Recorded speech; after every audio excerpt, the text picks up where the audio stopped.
বলতে চেয়ে মনে হয়, বলতে তবু দেয় না হৃদয়, কতটা তোমায় ভালোবাসি।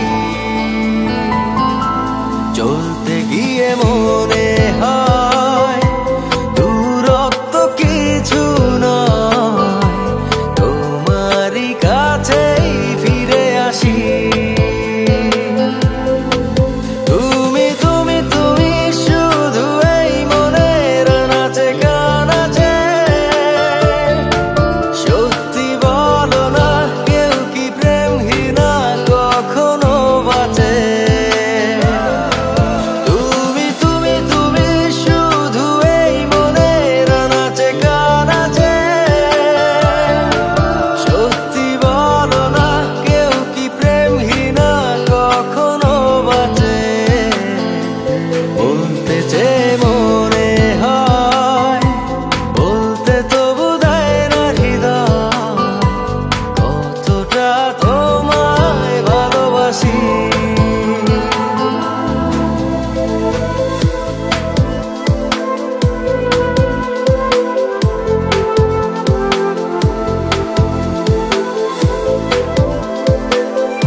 মেঘের খামে আজ তোমার নামে উড়ো চিঠি পাঠিয়ে দিলাম, পড়ে নিও তুমি মিলিয়ে নিও, খুব যতনে তা লিখেছিলাম।